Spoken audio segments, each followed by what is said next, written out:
They say a yearly physical can save your life, but for Emily, it nearly destroyed hers. Imagine walking into your doctor's office expecting a clean bill of health, only to walk out with proof your husband's been playing house with someone else's bed. Gasp. Oh, don't worry, my dears. This is not your average betrayal. This one comes with lab results. And a whole lot of lies. Buckle in. I'm Lady Fate, your crimson-haired truth-teller with zero patience for cheaters and liars. If you love stories where betrayal meets karma, hit that subscribe button now and join the circle. Trust me, you won't regret it. Emily Jacobs never expected her life to change in a sterile white room with humming fluorescent lights. For her, the yearly physical was as ordinary as grocery shopping, a box to tick, a reminder she was still doing the right things for her health. At 32, Emily had settled into rhythms. Early mornings packing Lily's lunch, afternoons grading spelling tests, evenings folding laundry while David scrolled through his phone. Safe.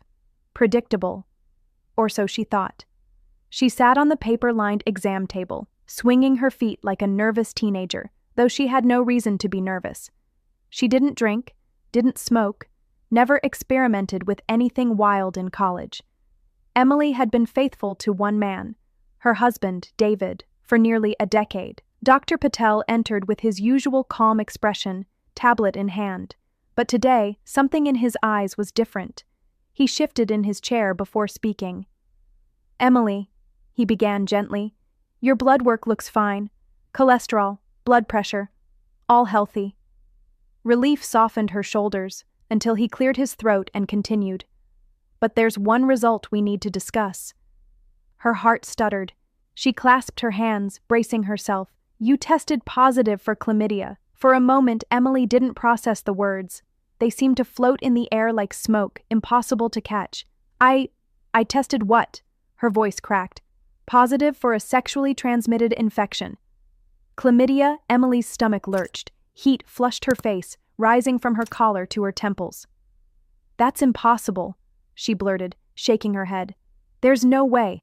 I've only ever been with my husband." Dr. Patel folded his hands, sympathetic but firm. "I believe you, Emily, but the results don't lie. The infection is recent. It's treatable, but—" He hesitated, searching her eyes. "It suggests your partner may have been unfaithful." The word unfaithful felt like a slap. Her mind scrambled through every memory, every interaction with David over the past year. The late nights at the office, the sudden obsession with networking dinners, the faint smell of unfamiliar perfume on his jacket, one she convinced herself came from a client's hug. Her pulse hammered in her ears. No, he wouldn't. David isn't.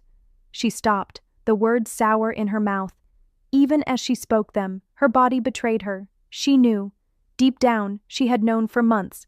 Dr. Patel printed the results and slid the paper across. The black ink might as well have been written in blood. "Emily, you'll need a course of antibiotics, and I suggest you talk to your husband as soon as possible, for your health and for your daughter's stability." Her hands trembled as she tucked the paper into her purse.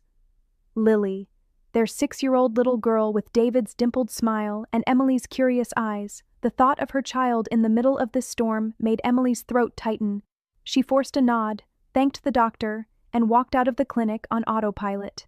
The sun outside was blinding. Cars honked, strangers laughed, life moved on, oblivious to the fact that Emily's world had just cracked in half. She gripped the steering wheel in the parking lot, staring straight ahead.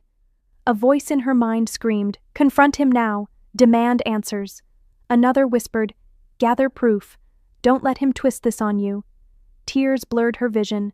She thought of their wedding day, David's vows, the promises of loyalty, of forever. All lies, she realized bitterly. Lies wrapped in a tuxedo and a smile. Emily pressed her forehead against the wheel, the cold leather grounding her. Her phone buzzed with a text. "David. Working late tonight. Don't wait up." The words sliced deeper than any medical result ever could. Emily wiped her tears, resolve hardening.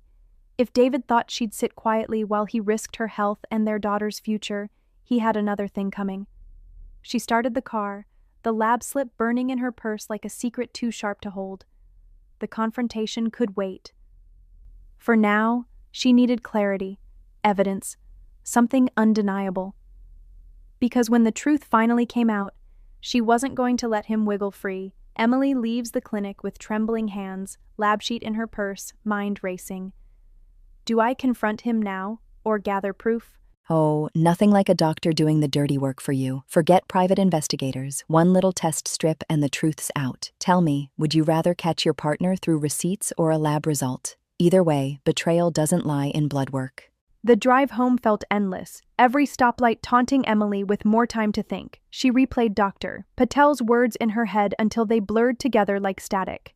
Her house stood at the end of a quiet cul-de-sac, the kind of neighborhood where kids rode bikes until sunset and families waved over barbecue grills. To the outside world, Emily and David Jacobs were the picture of stability. He, the polished financial advisor, she, the nurturing teacher, their little girl, the bright center of their world. Inside, Emily now saw the cracks that had always been there, hairline fractures she'd brushed off until today. She met David when she was 19, a sophomore in college, balancing student loans and 2 part-time jobs. He was 23, a business major with a dazzling smile and a certainty that drew her in like gravity. He courted her with candle-lit dinners she couldn't afford, surprise road trips, and whispered promises of forever. At 25, Emily walked down the aisle in a simple lace gown, believing she was marrying her soulmate. When Lily was born 2 years later, Emily thought their family was complete. But forever had slowly changed its shape. David's ambition, once thrilling, became a wall between them. He worked long hours, claimed it was for their future, and slowly slipped out of the routines that held them together. He stopped joining family dinners, started spending weekends with clients. He hadn't tucked Lily into bed in months. Emily told herself it was temporary, that once he landed that next promotion, once the firm stabilized, once he wasn't so stressed, things would get better. But things hadn't gotten better, they'd gotten worse. In the kitchen, Emily dropped her purse on the counter and pulled out the lab slip again, staring at the black letters like they might rearrange themselves into sanity. Her mind clawed at the past year, at all the little details she'd explained away. The second phone bill tucked into the mail, for business use only. The late-night showers when he came home, muttering about sweat from the gym. The way he angled his phone away whenever she walked by, and the perfume. That faint, powdery sweetness clinging to his jacket last winter. Emily had laughed it off when he claimed a client hugged him after closing a deal. How naive she had been. Now every excuse snapped into focus like puzzle pieces forming a picture she never wanted to see. The front door opened and Lily bounded into her arms, wrapping little arms around her waist. "Mommy, guess what? I scored 2 goals in practice today." Emily's heart softened, even as her throat tightened. She kissed Lily's forehead. "That's amazing, sweetheart. I'm so proud of you." Lily beamed. "But Daddy wasn't there to see it." Her small voice dimmed. "Why doesn't Daddy come anymore?" Emily froze, her smile faltering. Children had a way of cutting to the truth without even trying. "I don't know, honey," she whispered, brushing Lily's hair back. "But he loves you very much." The lie stung worse than the lab results. That evening, she reheated leftovers while Lily colored at the kitchen table. David's text flashed again in her mind. "Working late tonight. Don't wait up." She clenched the spoon tighter. How many times had she believed that line? How many nights had she tucked Lily in alone, convincing herself that sacrifices were part of marriage? Not anymore. She needed proof. Not just a suspicion. Not just a doctor's report. Evidence she could hold in her hands, shove in his face when he inevitably denied it. David Jacobs was a master of smooth talking, of spinning situations until he was the victim. Emily wouldn't give him the chance. That night, as she put Lily to bed, the little girl clutched her stuffed bunny and whispered, "Mommy, will Daddy tuck me in again someday?" Emily swallowed the ache in her throat, kissed Lily's cheek, and whispered back, "We'll see, sweetheart." She stood in the doorway after turning off the light, the shadows heavy on her face. In her heart, Emily already knew.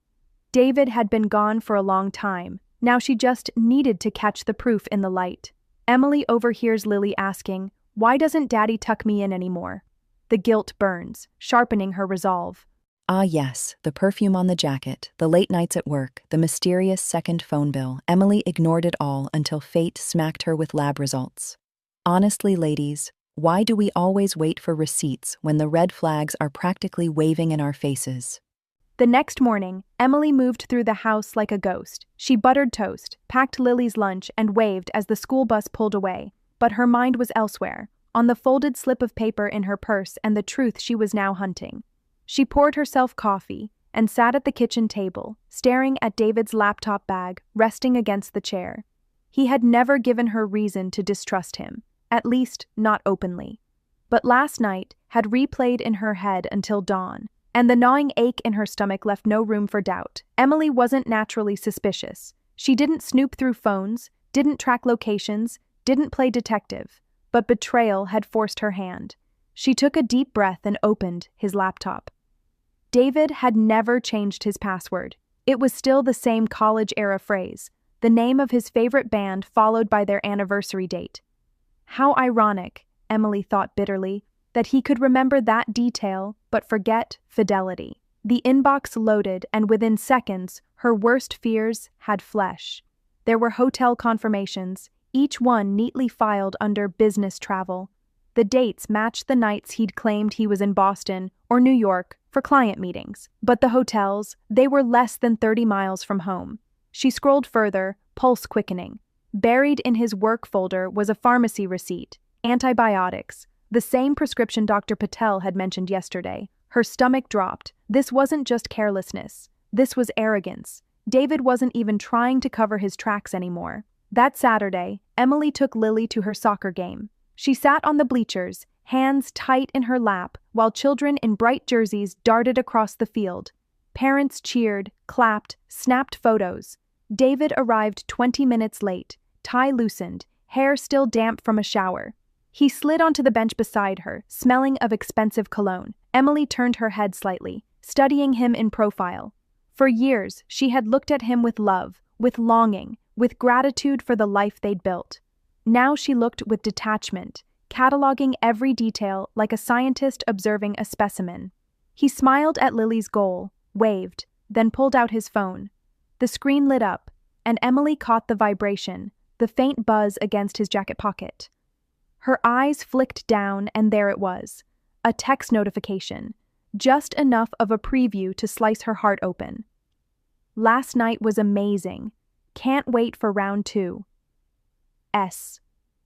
The ground seemed to tilt beneath her. Her breath caught, chest tightening. She stared at the words until David shoved his phone back into his pocket, oblivious to her frozen expression. It wasn't just suspicion anymore, not just lab results or receipts. This was direct evidence, pulsing on his screen like a wound that refused to heal. Her knuckles whitened around the bleacher rail. The temptation to scream, to stand in front of the entire soccer field and shout his betrayal, boiled in her veins. But she stayed silent, jaw clenched, nails biting into her palms. This wasn't the place. Not in front of Lily. Not yet. On the drive home, David hummed along to the radio, chatting idly about a new project at work. Emily stared out the window, his voice fading to background noise. Her mind was already moving 3 steps ahead. She needed a plan, a way to corner him where he couldn't wriggle free with excuses.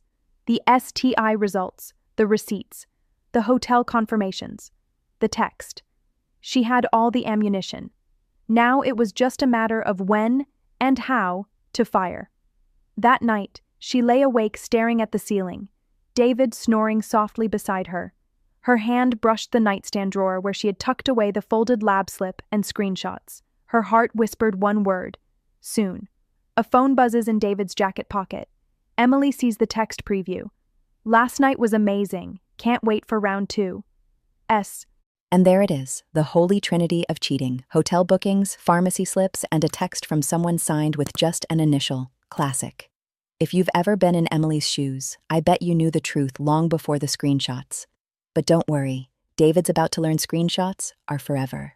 By Tuesday, Emily had transformed her rage into something sharper: strategy. If David thought she was just the quiet schoolteacher who folded laundry and smiled through his excuses, he was about to learn otherwise. She planned it carefully. The house spotless. Lily dropped at her friend Mia's for a sleepover. The dining table set with their wedding china, plates that had only been used 3 times in the past 10 years. She lit candles, roasted chicken, mashed potatoes, a bottle of Cabernet breathing on the counter. David walked in around 7, briefcase in hand, jacket slung carelessly over his arm. The scent of rosemary and garlic greeted him. His eyebrows lifted, surprised. "Wow, what's all this?" Emily forced a smile that didn't reach her eyes. "Thought we could have a nice dinner, just the 2 of us." His suspicion flickered, but he went along, loosening his tie, kissing her cheek as if nothing in their lives had cracked. Oh, sweet summer child, if a woman suddenly dusts off the wedding china on a random Tuesday, it isn't romance, it's an ambush. And David? He just sat down on the battlefield. They ate in silence at first. David hummed his approval of the food, sipping his wine, unaware of the storm tightening around him. "So," he said casually, "big plans for the week?" Emily cut her chicken slowly, the knife scraping porcelain. "Nothing much, just doctor's appointments, the usual." His fork paused, midair, a flicker in his eyes. Quick, but Emily caught it. She leaned back, letting the pause stretch. Then she slid the folded paper onto the table. "What's this?" he asked, unfolding it. The color drained from his face as he read. "It's my test results," Emily said evenly. "I have chlamydia, David, the kind of thing you don't get from sharing a toothbrush." He set down the paper, hands trembling. "Emily, this has to be a mistake." Her laugh was hollow, sharp. "That's exactly what I thought. So I asked myself, if I've only been with you, how could this possibly be a mistake?" David swallowed hard, glancing at the wine like it might drown him. Maybe you got it some other way." "Don't you dare finish that sentence." Her voice cut through the candlelit room like glass. "The only mistake here is thinking I wouldn't find out." Emily reached under the table and pulled out the neat folder she'd prepared. She laid each piece down like cards in a game. Hotel confirmations, pharmacy receipt, screenshots of his emails. Finally, her phone screen, glowing with the photo of his text notification. "Last night was amazing, can't wait for round 2. S." His mouth opened, shut, opened again. "I can explain?" "Then explain," she said coldly, leaning forward. "Tell me who S is. And while you're at it, explain how you thought you'd get away with this." He rubbed his face with both hands, groaning. "Emily, I didn't mean for it to go this far. I swear. It was just supposed to be, just a distraction." Her stomach turned. "A distraction?" "Yes. Work's been stressful. I was weak. It doesn't mean I don't love you, or Lily." Emily slammed her hand on the table. "Don't you dare bring Lily into this. You risked both of us." "For what, David? For some cheap thrill?" He flinched, eyes darting like a cornered animal. Her voice dropped to a deadly calm. "So tell me, who is she? Who's S?" David's lips parted, the confession trembling on the edge of his tongue. David's Adam's apple bobbed as if the words were knives stuck in his throat. He stared at the evidence on the table, the lab slip, the receipts, the damning text, and realized there was no path left but the truth. Finally, he whispered it. "It's Samantha." The name hit Emily like a fist. "Samantha," she repeated, her voice venom-soft. "The junior associate at your firm?" He nodded, shame flickering across his features. "The one you told me was practically like a little sister?" Emily's voice cracked with fury. "That Samantha?" David reached across the table, but she jerked back. "I didn't mean for it to happen, Emily," he pleaded. "It started after the New Haven conference. We had drinks. I was stressed. She was there. It was just supposed to be a release. Nothing serious." Emily laughed bitterly, a sound sharp enough to cut glass. "You risked our marriage, our daughter's stability, my health, for a release?" He rubbed his face with both hands, groaning. "I know how it sounds, but I didn't think it would go this far.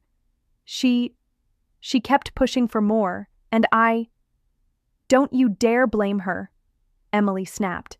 "You're not some naive intern being seduced. You're a husband, a father, and you lied. Over and over." David's shoulders slumped. "I didn't love her. I still don't. It was just physical. Emily's voice dropped to a whisper, trembling with rage. Physical enough to give me an STI. The silence stretched, thick and suffocating. The candles flickered like they were listening. Yes, the classic just physical excuse, as if infecting your wife with an STI is some kind of gym membership perk. Men like David don't want wives, they want alibis.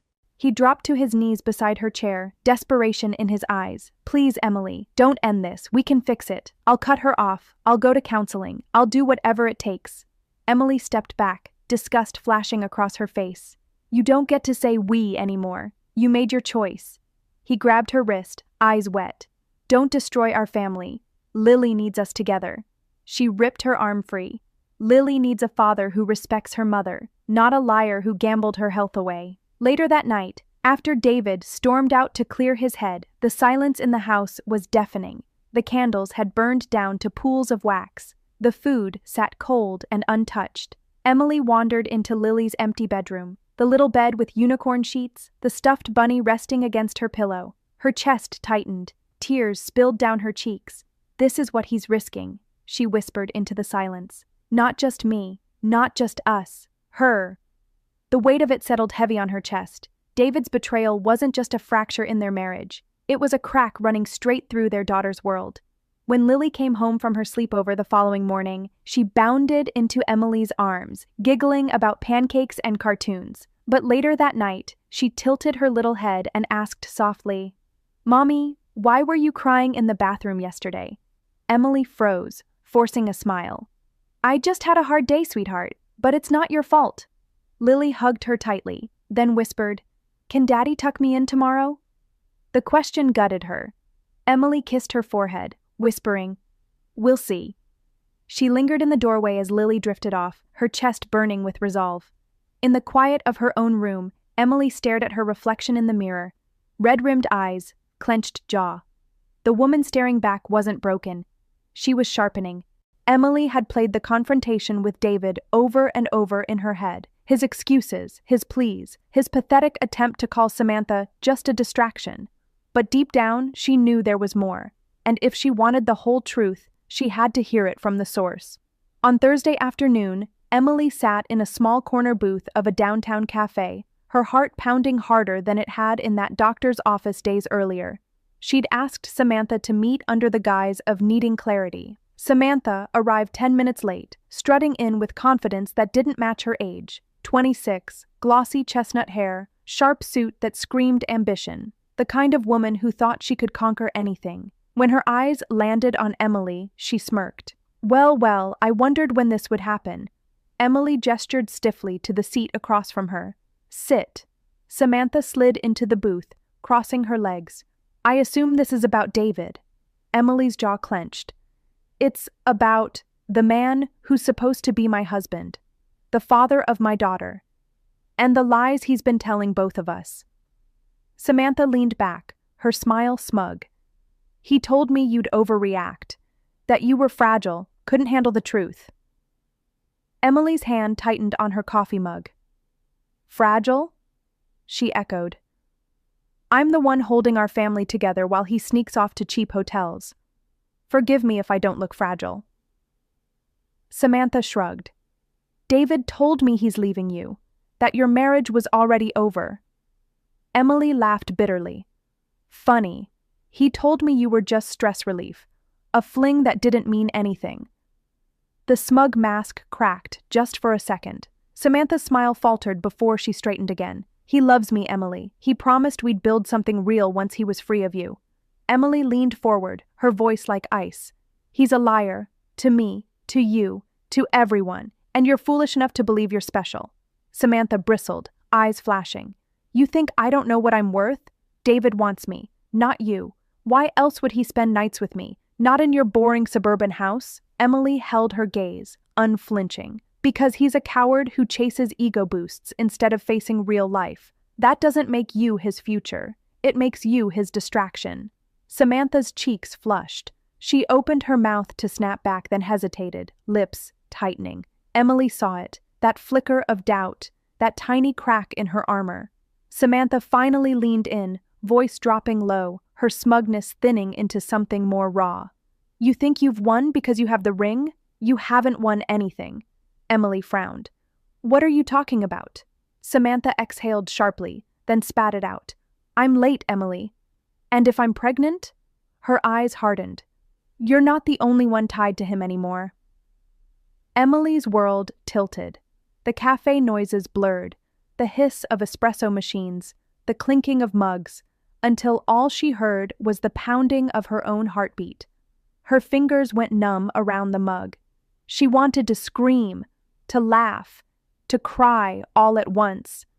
Pregnant? She whispered, her voice barely audible.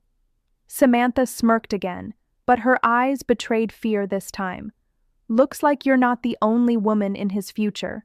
Oh, plot twist. You hear that? That's not a latte machine. That's the sound of Emily's life exploding. A mistress pulling the pregnancy card is like throwing gasoline on an already burning house. Share this with a friend who swears they've seen it all. Emily pushed back from the table, her chair scraping against the floor. The room spun, but her voice cut through it like a blade. If that's true, she said coldly, then David's lies just cost him more than he'll ever know. She walked out, her pulse roaring in her ears, the word pregnant echoing like a curse. Emily drove home from the cafe with her hands gripping the steering wheel so tightly, her knuckles turned white. Samantha's words kept echoing. I'm late. I might be pregnant. If it was true, David hadn't just betrayed her. He had detonated their entire future. But something inside Emily had shifted. The tears that had choked her for days were gone. What replaced them was cold, hard clarity.